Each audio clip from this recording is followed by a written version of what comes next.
First of all, players coming back from internationals and so on, has everyone come back fit and ready? So far, yes.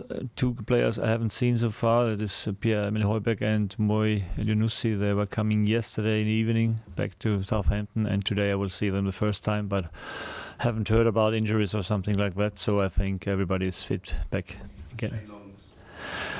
Shane Long is the only guy who is not fit. That's right. He was coming in the weekend without the game for Ireland, and he's on the way back in team training. I think maybe today is the first time training with the team. The last days he was recovering, and let's have a look.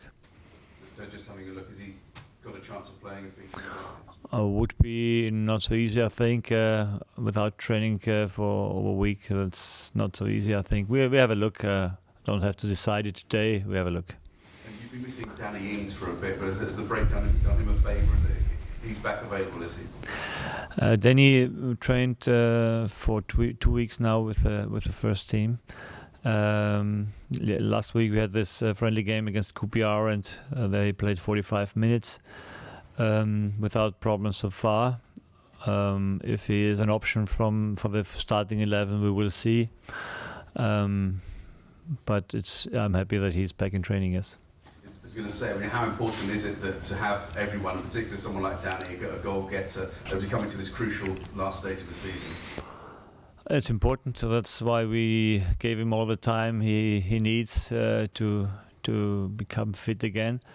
And I think it's important for the team that he's back in training. He has quality. He is one of the strikers. They can score and is flexible in his kind of play. And I think it's important that he's back. How do you look at this break that you've had? It's 3 weeks, very unusual at this stage of the season. When you think back to the last match against Spurs, such a great result for the club. Did the break come perhaps at the wrong time in terms of momentum for the team? It's hard to say. If it's the wrong time, we will know it after next Saturday if it was the wrong time. It's not. I don't get used to having a 3 weeks break in March, so it's new for me. It's something absolutely new. The international break from the 2 weeks is for everybody the same, but the game before I would like to play. We didn't, so we had to try to keep the motivation high for the guys in the 3 weeks. Training without the game on the weekend is something completely different. So we try to put a few things in the training what we always wanted to work in, and use the time to work on these things. And I think the guys were okay. They were motivated, and although there's something like a different stress situation during the week, you couldn't push them for a weekend game. So I'm happy that the game is coming now on the weekend. It's time to come to the last 8 games and to the important 8 games. And I think we had a good time. We used the time for good training sessions, but now it's good that the games are coming. I was going to ask you, from your point of view, because of when you arrived at the club, so you wouldn't have had a pre-season to really work with just solidly with your players without. So was it beneficial in that sense, the fact that you got 3 solid weeks to work and train with your players? Yes, but in this time of the season, it's not important to train so much. So because there are only 8 games to go, you have to pay attention. The players are looking back to a long season so far, and it's about to find a good balance between recovery and also training sessions, and to getting sharp for the last games, also mentally sharp, and that was the biggest challenge we tried to face in this 3 weeks, getting them sharp, knowing what is about in the last weeks, because these games are very important now. And talking about the importance of the match, this Brighton match, they're a few points ahead of you. You can draw level with them, hopefully pull away from those relegation places as well beneath you. And with Liverpool and Wolves coming up, so how important is this one, bearing in mind those 2 fixtures afterwards look very different? We should focus always on the next game, and like the weeks before, we knew that there were always difficult games coming up. It's, I think, a similar situation to the period when we faced the 3 opponents near our place in the table. So Brighton is 3 points ahead. With a win, you can come them very, very tight, and it's a 6-point game, that's for sure. Can make a big step, or can be a big step, but also if you take a point, it can be an important one for us. I think the last 2 away games against Arsenal and Man United, we played a good game without points. I wouldn't be, it wouldn't be the worst thing if you play not that good but take points. So it's important to take something there, and I think that's what we are focused in. Going there, being good prepared, have a good match plan, and then try to get points there. People always talk about staying up and 40 points being the magic total to stay up. Do you think it will need as many as that, or do you think a couple more wins, given that 2 of the clubs down there already look as if they're going to find it extremely difficult to make it back?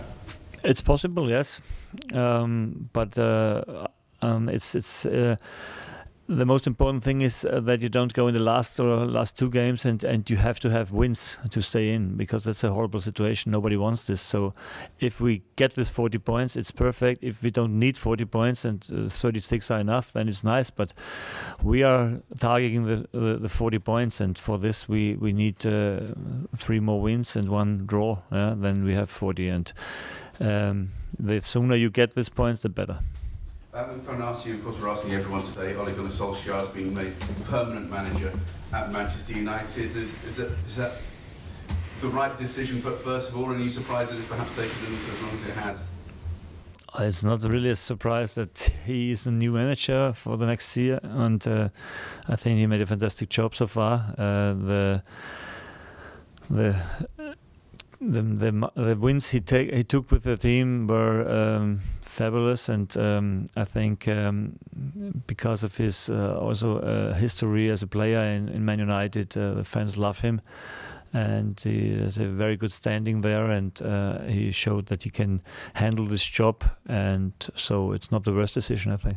Does the situation change for him now? He was caretaker, interim manager before, and there was a lot of goodwill. Everyone wanted him to do well, but now he's the permanent manager. Everything is now on him, and he's got to think about transfers. Does his job change now? The pressure of him change? Oh, you know, it's always pressure in this job. If you're manager of the biggest club in the world, then it's always pressure. The problem is sometimes if you arrive new as a manager, you get hyped, and to stay on this level as a manager, it's not so easy. And so now it would be maybe a little bit different situation. To be permanent there means you have to have success permanently with this club, and I think they have still a long way to go. But I think he has the quality to do this job, and I wish him all the best. Can I ask you one more from me? I saw on the club website, Shane Long said he's moved away from Twitter. I think Nathan Redmond has done the same as well. We've also seen reports this week about gaming, players playing a lot of video games, and so on. One player in particular talking about being addicted. Do you see social media, gaming, things like that creeping in perhaps more than you'd like with the players? Especially gaming, I think, is something you have to force active against, I think, and I will do this. I did it in my last club. We had also problems with players. They were playing until 3 o'clock in the morning in front of a game or before a game, and you have to be active and to help protect them, because it's nothing it's nothing small. It's not a small problem, I think, because if you be honest, then it's the same like alcoholism or getting addicted to drugs or something like that. It's something you get addicted to, and that means you have to protect the players. It's something we have to do as a club, also to protect them means. Help them to not to spend so much time there, and as long as it's not officially for the government an illness, then we have to protect them in our way. Yeah? Because if it would be an illness, that would be easy to say for the government. The companies have to give a block after 3 hours, for example, that they can't play this game anymore. And after 3 hours, if it's finished and then it's 20 hours blocked, then we don't have to do this. Otherwise, you see, we block the Wi-Fi in the hotel, for example, in the evening, so that they can't play anymore.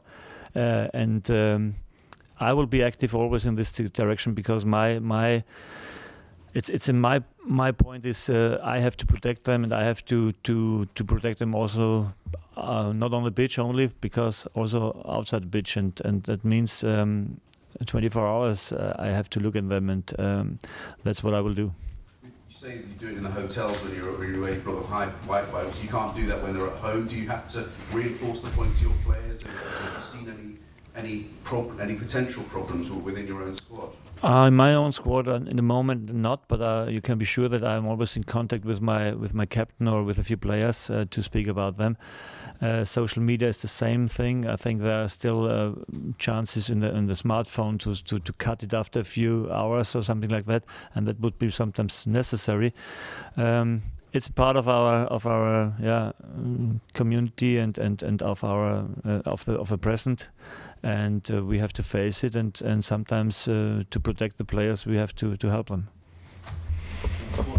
What do you expect from Brighton, Ralph? They were on, like yourselves, on good form before a break. What are you thinking that they'll come out like after this time off? Yeah, you can be sure that we have watched them very, very acribic, and yeah, they are back in good performance in the last weeks. Still part of the FA Cup, and in the Premier League they got 2 important wins against Crystal Palace in a away game and also at home. So it would be an interesting game. I expect a game with a lot of intense, a lot of speed. It's also a team that is waiting for good counterattacks, and against Crystal Palace, they scored fantastic goals. And for us, that means to find the right balance between defensively good organized, but also quick transition forward. Would be an interesting game, and from 2 teams, they're facing head to head. Do you feel a little bit like this seems almost like starting the season again at the moment? Three weeks off is very, very unusual in the middle of the season. Yeah, that's right. It's a long break. It was a long break. It was good that we had a win before this long break, and then we knew that this last 8 games will be the most important one in this year, and now we have. We have had time to prepare for these weeks, and we did, and all the players are coming back. A few injuries we have, but we have a big crowd, so it won't be easy for me to pick the right 11. So it can be that on the weekend we have 1 or 2 positions they're not happy that they don't play, but that's normal in this part of the year. And I think the most important thing is that we act as a team, and we will do. You said you did some different things with training to try and keep them mentally focused. What sort of things were you doing with them to keep them sharp? Well, we try to create challenges. That's what we normally are not doing if you prepare for a game on the weekend, because we had no challenge on the weekend. So we try to give them a chance to win something during the week. And yeah, it was for the losing team not so nice. For the winning team, it was nicer. But yeah, we tried to create something to get the motivation for the training in the week. And the players took well to that, did they? Well, the winners anyway. Oh, they had fun, yes. Can you give an example of anything? No, I don't want. Not really. That's it for me. Thank you. No, thank you. Just on Danny Ings, because he's been out for so long, is it almost like having a new signing for these final few games of the season? Yeah, for him it's important that he got all the time he needs to come back. We try to build up his training sessions, the intensity, step by step, not too quick. Also, the friendly game only 45 minutes. I know sometimes we have to protect him from himself because he always wants to train more than he should do. So we have to take the break and. I think he is now in good shape, and if it's enough for 90 minutes from the beginning, starting level, I don't know. But if not, then he's a good substitution. And is there a case for him that he feels he needs to make up for lost time, because it's always frustrating for a player? Yeah, it's for every player frustrating if you don't play. Especially for him, he's very motivated always and want to help the team. That's positive. And but now I hope that after this long break, he's back fit. He had time also to work on his basics. You know that he doesn't have a preseason last year, so I think the last 3-4 weeks would help him to prepare also his conditional work. And yeah, I think it's important for him to be fit again, and now he has 8 games. I hope he will stay fit. Could this be a good time to play Brighton, bearing in mind they've got an FA Cup semi-final on the horizon? Could that be in their players' minds?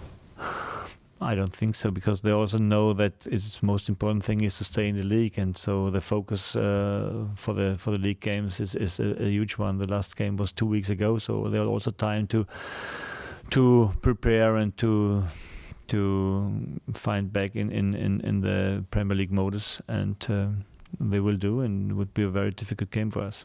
Obviously, you mentioned already those games that you had back-to-back against Palace and Burnley and Cardiff, and didn't take as many points as you would have been targeting. Have you put anything in place to combat against that and try and stop the pressure and the nerves and the anxiety getting onto the pitch? I think we showed that we can also win away games in this year since I'm here, and we did against Huddersfield and in Leicester. But also a point can be okay. We have to look how the game goes. Against Burnley, it was 92 minutes. We were on a good way to win. And it's not easy to play against us, I think. If we have a good day and if we are good organized, then I think we can be a strange opponent for every team. So that's what we want to be, and I think we are prepared for that. Just going back to Roger's questions about the gaming situation, have you done anything to raise awareness in your squad about this issue? Do you encourage players to come and talk to you if they may be having problems with stuff like that? Not so far. I didn't have the feeling that I have a problem in this team so far, but after this media article, I want to speak with them also, because it's something you must be aware of, and I think if you have a problem there, they will tell me, and then we can face them active, and that's what I want. Ward-Prowse about making his first competitive. Yes, I spoke with him yesterday. He was very happy about playing for England, and he had a good time. I also met Gareth Southgate in the under-21 game between England and Germany. Spoke with him, and very sympathetic colleague, I think. It was a very good speech. He was very open-minded for me and told me everything, what he wanted to expect from Prowse, and how happy he is that we gave young English players the chance to play in Southampton. That's why he's often here in our stadium and watching them. And it's a big signal for the team and for the club that a player like Prowse is now part of the England national team. And yeah, it's. I will tell him that if we have the chance to develop these young players, we will do it. And if we can help him sending him good players, then he will be happy. But the most important thing is that Prowse knows that to be part of England, then he must have good performance in Southampton. And he's a fantastic professional guy, and he's happy to come back. Trained yesterday the first time with the team, and showed immediately that he's full of self-confidence and want to continue his good performance. And last one, what's the German phrase for a 6-pointer? 6-Punkte-Spiel. It's no different. It's a 6-pointer, yes. Thank you, guys. Thank you, guys.